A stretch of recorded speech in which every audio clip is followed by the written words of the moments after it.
Hi there, I'm Adam Kirbas and this is my novel. Listen.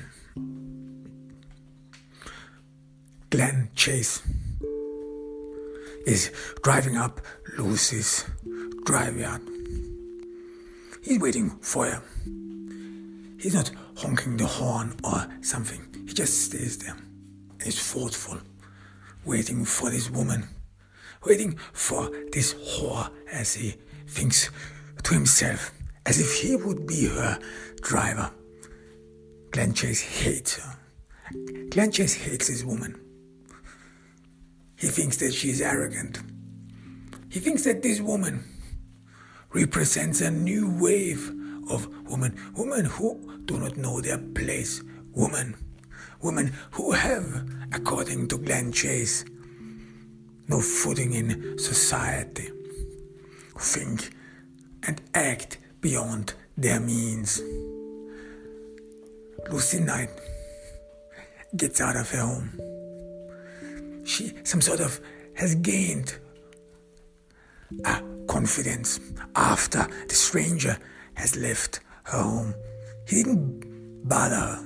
He probably got the message that it was just a one-night stand and nothing more. He shouldn't think anything into it. This is what people do nowadays. At least this is what Lucy has heard of. That it is normal, quite normal, that woman and man engage in sexual activities without actually committing to anything, no relationship whatsoever. This thought soothes Lucy.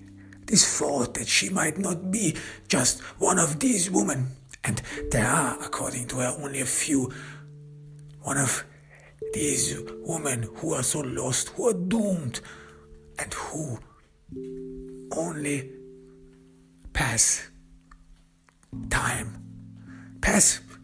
without knowing or without feeling that this is what they have inside them. Either it is a disease, illness, mental illness, or whatever it is, gains ground, conquers them, their thoughts, until they cannot be recognized anymore, because their thoughts are not the same anymore. Lucy thinks about the probability, especially in this world, in this interconnected world, that one has at least one doppelganger. At least one person has another person in this world whose life is pretty much similar to himself, as well as his appearance.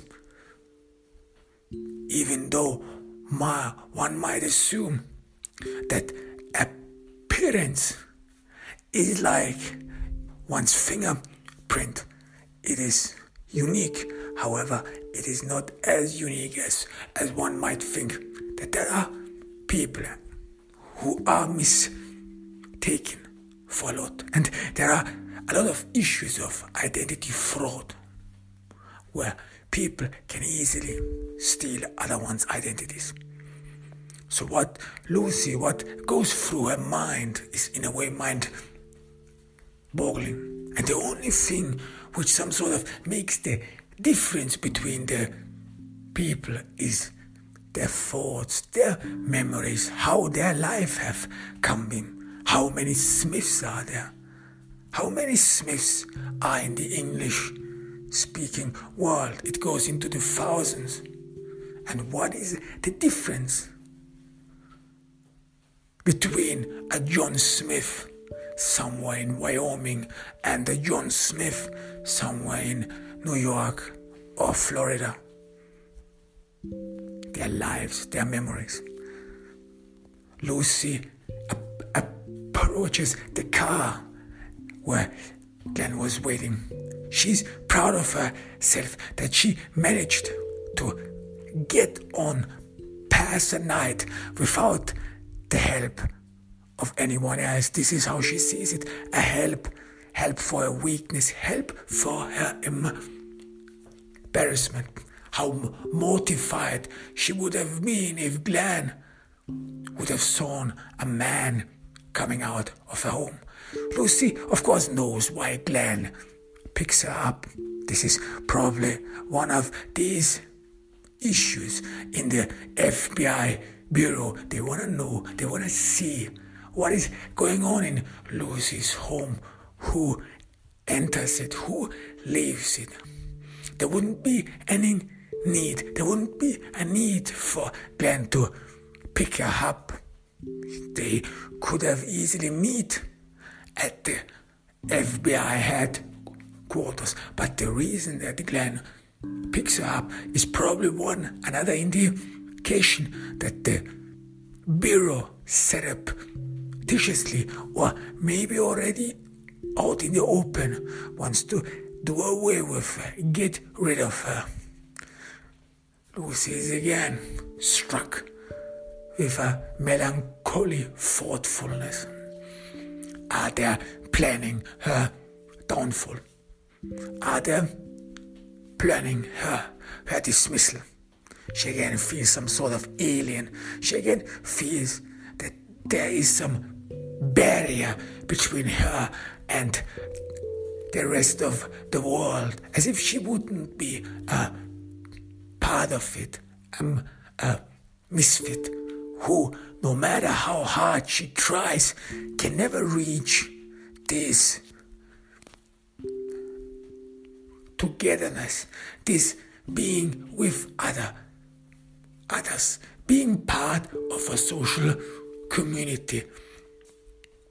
Lucy imagines that probably whenever she is in a photo or in a group, a society, or a social gathering, that people would probably immediately recognize her, recognize the outcast, would see that something is not right with her. Lucy applies occasionally makeup, not because she wants to somehow embellish herself, somehow make herself beautiful. No, for her, makeup is something like covering something up, as if people should not see this insanity. This is how she sees it.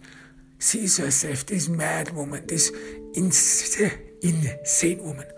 And insane people occasionally feel that others who stand outside them, others who have no connection to them whatsoever, would some sort of perceive their insanity, that their madness would be imprinted on their faces, and that no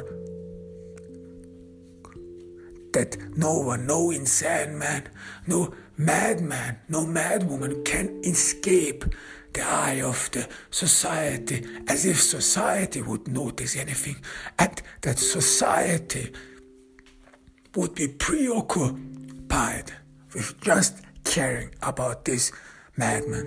And Lucy is well aware of it, that this is another stage of insanity, another stage which means that insane and mad people more and more are obsessed with the thought that society would only care about them, that society and the people around them would only be preoccupied with them, and that they therefore feel observed, surveilled, and whatever. And this would then lead to stupid actions, bad behavior, erratic behavior. And Lucy some sort of soothes herself, tries to soothe herself, tries to give herself courage, that she is not like all these other insane people, mad people who went out of their wits, because she is not at that stage. She can, in a way, fathom what is going on with her. She understands that something is not right, and this, she assumes, makes her better than at other mad people, better in that sense that she has control over her life, that she is not doomed, because one of the big fears Lucy has, that she goes mad, that she loses her mind, but will not get aware of it, will lose sight of her mental state, and therefore would not realize what is really going on with her. She's some sort of encouraged. It has not come so far. She still has control over her life, over her thoughts, where she's going, what she's doing. And this is, in a way, mitigating her pain, in a way soothing it. But for how long? These are again dark thoughts. Whenever Lucy some sort of has successfully encouraged herself, give herself a meaning and strength to get up every day, find the strength to go to work, do her best and struggle between these men, and she has to fight, she has to struggle in order not only to be taken seriously. This has gone already. No one in the FBI bureau takes it seriously. No, that she does not lose her job, does not lose the job that gives her meaning. This is what she needs every day strength for, and this is what she has to have, a sane mind to succeed in this daily quarrel, in this daily battle. It is as if it would be all for her survival, and not only for her survival but as well as for her mental state. Lucy assumes that once she loses the job at the FBI or is shoved off to somewhere else where she would not be able to maintain a daily routine, this would probably straightforward lead to her insanity. There wouldn't be a way back anymore, and this struck Lucy with deep fear.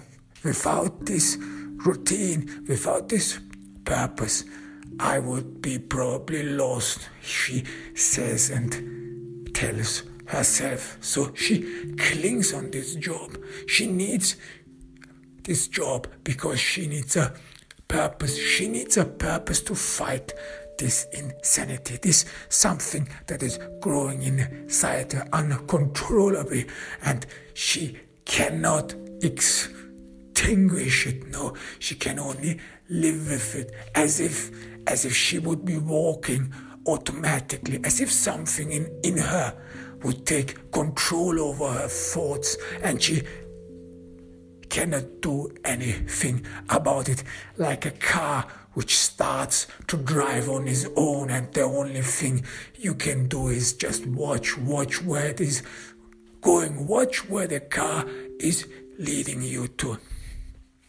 Lucy gets in the car of Glen Chase. She inhales deeply, almost as if she would hold her breath, because it feels uncomfortable sitting next to this man whom she knows just hates the guts of her, and she imagines what the Glen Chase and her buddies probably talk about her behind her back, what they call her, and she had heard them calling her all kinds of nasty things, whore and so on, and she is always surprised and even curious whenever she meets Glen, how he will react to her. Will he have some sort of common decency or social politeness in order to behave accordingly and appropriately, as if it would be due for partners, so that they do not hate each other, that they communicate with each other, at least the least minimum of communication that is necessary to do this job to find criminals? Or is Glen changed from one day to another? And he some sort of attacks her, says stupid things. And this is what Lucy has always feared of. What if he starts talking about her? What if he calls her slut, whore, and this in front of everyone? What if they are in the bureau or in the crime scene and he calls her out, says it into her face? It is different when you can pretend that someone is talking behind your back and you don't hear it, you don't listen. You can at least say or mean or tell yourself and all others, well, this is a coward. He is not man enough to come and tell it to my face. But what if this is really happening? If someone talks next to herself? And Lucy, this thought alone is very mortifying, and she has thought about it over and over again. How would she react? What is the proper reaction? Could she shut him down? Could she say to him in a stout and infuriated manner, shut your stupid mouth? Would she be able to find the courage and the strength to yell at him, to shut him down? She's thoughtful, because even though she has to defend her social honor, in a way she some sort of struggles with the thought in her head that this wouldn't be something of a lie, or someone would not really slander her, because something is wrong with her. She's diseased. She feels that herself. She feels that something is wrong with her. And if then someone would call it out, would tell the truth about her, this would be damning twice, because she herself, deep inside, has already admitted that something is wrong with her, that something isn't right with her. And then how could she defend herself? Would she be able to defend herself with strength, vividly, and as an emancipated, strong woman? Or would he fight for herself half-heartedly? That would be significant and an indication for everyone that she herself knows something is wrong. And wouldn't be this an admission of guilt, admission that she is lower, that she is subordinated, that all these others, what they say behind her back, that these things, that they are actually true. The thought alone is mortifying. She does not dare to look at Glen. She don't want to fight with him. She tries not only to ignore him, but she tries to fend off any probable trouble. She even tries to be nice to the guy whom she knows hates him, and she hates him too. Lucy hates him because this man has her fate in her hands. One stupid thing he says, anything he says, could in a way socially mortify her, could ruin her. She hates this thought. She hates this thought to be dependent on man. She hates this thought like she always hates when she has this fear, of not being able to be alone, when she needs someone, when she's dependent of someone. This thought is unbearable to her. Needing someone, having to ask someone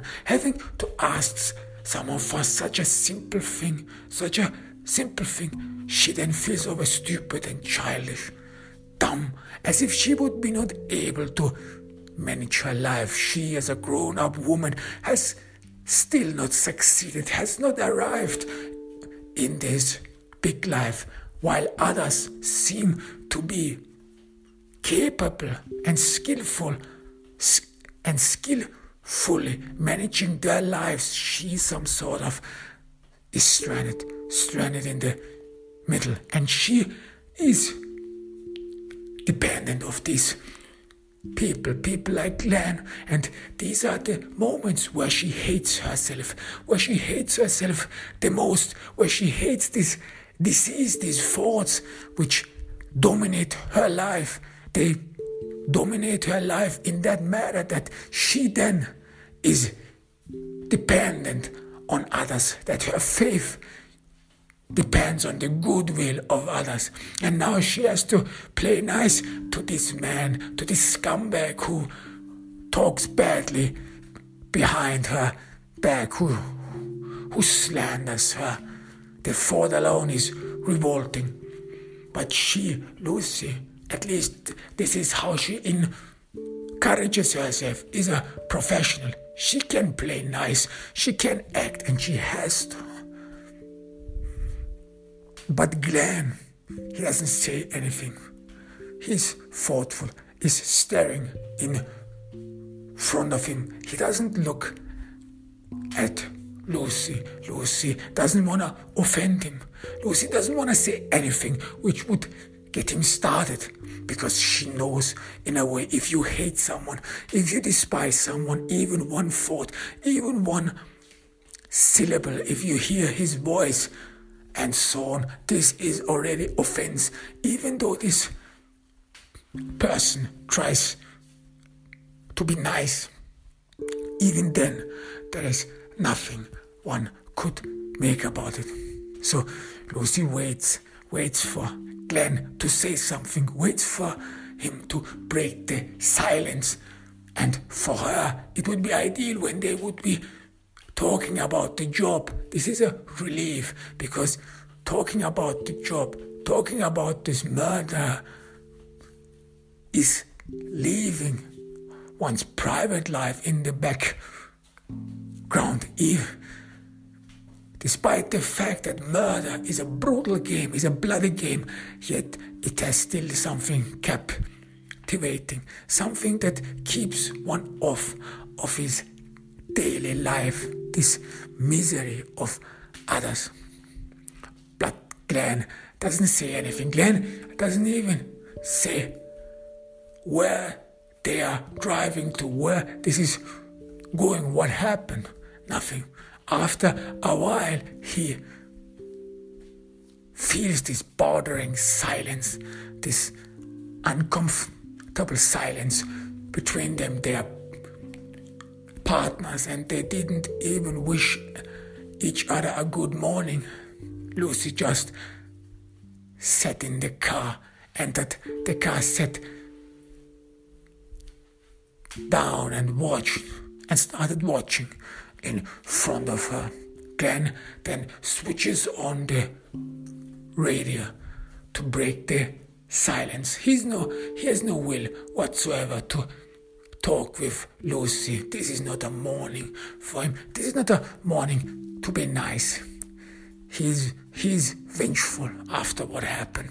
After what happened on that day in the morning, he's still preoccupied with the scene in his inn when he had breakfast. It is still in his mind, and he has no will whatsoever to pretend this necessary amount of politeness, what people should have, what we in a social community some sort of bring forth or have to bring forth in order to enable a polite, a frank, a warm social interaction, so that people through our actions do not see us through our actions, or people in that sense do not abandon us, call us rude or whatever, so that you, no matter what, try to be polite, at least the least minimum of social behavior so that you do not end up as an outcast. But today, Glen is not in the mood. He's not in the least in the mood. Then they arrive at a school. Lucy pretty much understands that this is a school. Glen hasn't said anything at all. He stops the car, turns off the ignition, and gets out. Now Lucy is scared. Glen hasn't spoken to her, and now they are probably somewhere approaching a crime scene. She sees police cars everywhere. Now she's struck with fear that Glen could say something, could make a scene, and she hasn't talked to him. Every day is a new beginning. Every day is a new force, a new demand, and Lucy is well aware of it. A new demand that she some sort of creates a connection.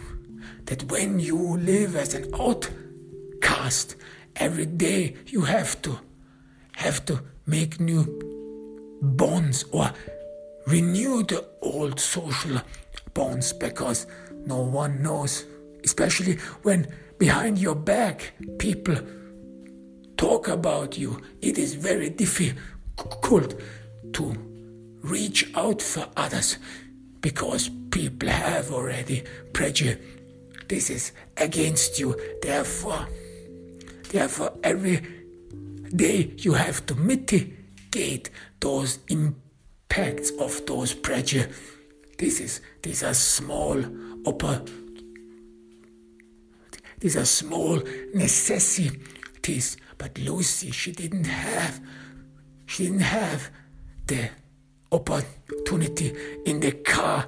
She could not bond with Glen. She could not talk to him in order to mitigate the prejudice he has, in order to remind him that they are professional, that they are from the FBI. This is what Lucy always reminds Glen whenever they approach a crime scene, that they are professionals.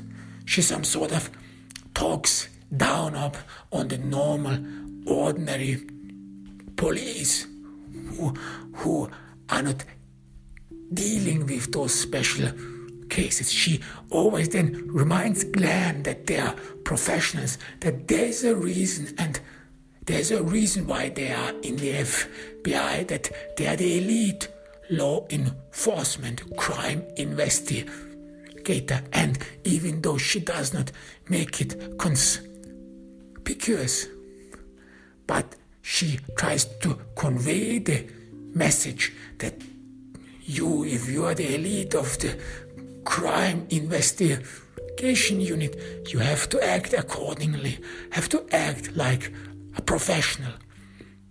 These conversations, at least for Lucy, ensures her that Glen would not make a scene on the crime scene, that he would not act out, that he would not call her whore or whatever, cunt or all these nasty words, or even worse, that he would not just walk over to a policeman, someone he knows, a buddy of his, and would talk about this woman who seems to be insatiable. Now Lucy is mortified. Now she's scared stiff. And now she again feels that she's bolted to the ground, that she has not her life in her own hands, that she is not in the helm of this ship that drives somewhere, that is torn left and right, that is dragged along a stormy sea. She yells after him, Glen. He stops. He anticipates what she wants to. I don't know anything, he tells her. They just called me that there would be another homicide. I don't know anything. He doesn't seem offended to Lucy, rather that he's been troubled by something. This is soothing for her, at least for today. She hopes that he will treat her accordingly in front of others, especially here in this school, where probably she assumes a lot of people will have been gathered. She regains her strength. Now she can move again. She moves towards the school. She tries to walk like a professional who is sophisticated, who has an ability and a belief in herself. This is what she assumes are experts of. Nothing that bothers her, no private life, no insanity, nothing. Everything that's been in her private life, everything that is behind her, this has been closed off when she closed the door of her home, of her private life. It is there. She has not brought it with her. Now she is a professional. Now she is Special Agent Lucy Knight. And she reminds herself why she got the name. Her parents, they reiterated the story over and over again. They were Beatles fans. And she got her name Lucy from a Beatles song, Lucy in the Sky with Diamonds. And this some sort of encourages her because her parents, the closest people in her life, saw herself. The very moment they saw her, they gave her this name. They probably, and she assumes, would have given her a different name for now, for her parents now, for the life she lives, for the insanity she carries with her. What would have called her parents her? What would have they said to her when they would have found out that Lucy has a lot of sexual intercourse with a lot of men? What would have they done? Could they have helped her? She's glad in a way that her parents left this world without knowing how debauched and depraved her daughter, their daughter, really is. She was relieved. She's relieved because this thought that she probably would have had a different name, that her parents didn't saw her in her childhood as something depraved, something one would be ashamed of, something one would be mortified in society when people start talking. This is the daughter of this man. She again has slept with another man. This whore is insatiable. Lucy imagines what these people say and talk behind her back. But yet she still can find the strength. She still can find the belief in herself. This is a great skill for Lucy, to be able to switch off everything that goes around you, switch off these bad noises, stupid things, and what people talk about you, but only be focused, be a professional, and look straight ahead on your target destiny. The school was closed off. It is an ordinary school, an ordinary American school. It is a high school. Police cars are everywhere, but you cannot hear any students. Probably the students, they were sent home. Whatever happened here has shrieked everyone, has spooked this town. It is a small town. You can see behind the school mountain ranges. Lush green visits you in the entry. This is a school which appears to be lively, some sleepy town, and now something has hit it, something has struck it, something they did not expect. Lucy and Glen entered the school. Only police, and they seem to mind their own business. People come and go, as if there would not be any need whatsoever to protect and cut off and seal the crime scene. Only a few mad people and those who have been ordered by law and the public to keep society safe, only they enter this scene, this crime scene. Lucy and Glen try to figure out who is in charge, whom they have to talk with. There is police and there is already the forensic. After a while, Lucy and Glen see a detective who seems to be in charge, and he speaks with a forensic, and next to him is a civilian. A civilian, you can always detect them because they are wary, they are thoughtful, they are always distressed. They do not have this composure, as if murder, as if death would be their everyday business. They are detached from it.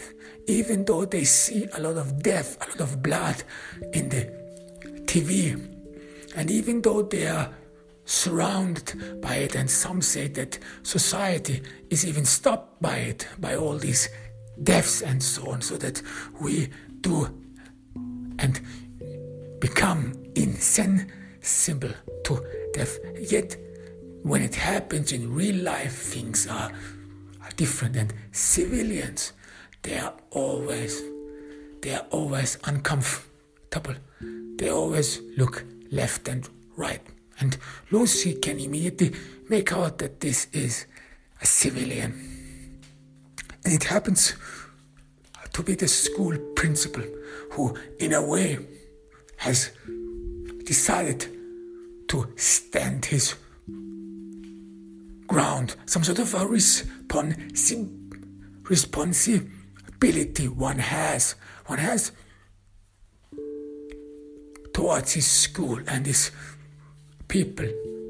Lucy and Glen approach the group. The detective, the unknown detective, greets them. Lucy and Glen show their FBI badges. There is no question of jurisdiction. The police wants the FBI to take over. This is above their pay.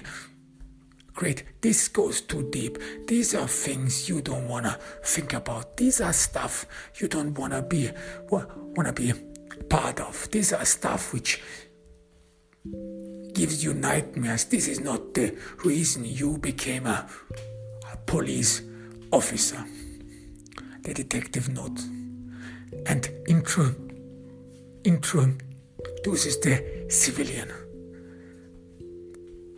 Detectives, this is Mr. Leland Flail. He's the school principal.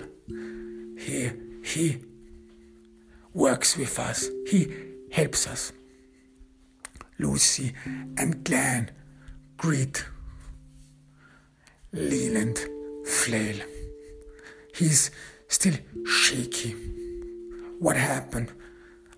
Asked Glenn. The detective starts telling, we have a murder here in the school. It is in the school gym. They look around. They are in front of the gym. The body was found by one of the teachers. Students were prepared to physical exercise this morning, and they found the dead body in the gym. Leland Flail, the headmaster, is uncomfortable. He listens to the detective as if he has heard it again, and still every time he hears it, it is still shocking. It is still damning for him. Something happened here in this school. Murder, as if he would not believe what he has heard, as if it would be beyond his imagination here, and so close. And Lucy watches him closely. He pays his eyes, they are somehow at odds, as if it is not really that he is concerned about murder, but rather that he's hiding something, as if he would know something. Lucy immediately notices that, because he tries to straighten out his tie every time, as if he would trying to give a good impression of himself. He tries to stand there like a statue, and always has to check out whether he could successfully trick everyone into believing who he is. Because despite the fact that someone was killed in his school, in his gym, he stands straight. He is not he's not bent over. He doesn't seem even be struck. And the only thing he seems to be worried about is his own appearance. And this is odd. This makes Lucy thoughtful. In which and in what connection they stand to each other. Then after the detective has laid out the groundwork of the murderer, the victim is Mr. Joseph Parham.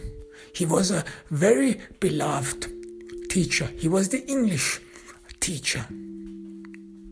There's no records of him whatsoever. He was an ordinary citizen of this town. And after the detective has emphasized that the victim, Mr. Joseph Parham, was a very beloved, the school principal, Mr. Leland Flame, harkens in on that and again reiterates and emphasizes that Mr. Joseph Parham, he was loved, he was beloved. I cannot imagine that anyone whatsoever would want him to hurt him. And again, he is uncomfortable.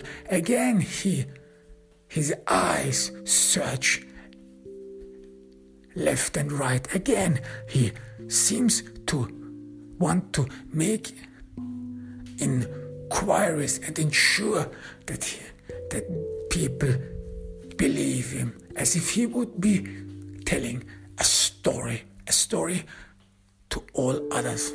Lucy and Glen have noticed this behavior, this odd behavior in the face of murder. Joseph Palm, what and why, we don't know why he was killed.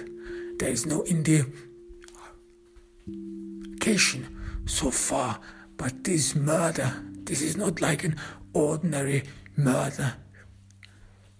You will see for yourself. And then the detective stopped, as if he would be fighting a revulsion. This is how far he wants to go, how far he wants to understand what is going on here. Lucy and Glen nod, and they walk past the detective into the school gym, and they see for themselves and with their own eyes what is going on and what has happened.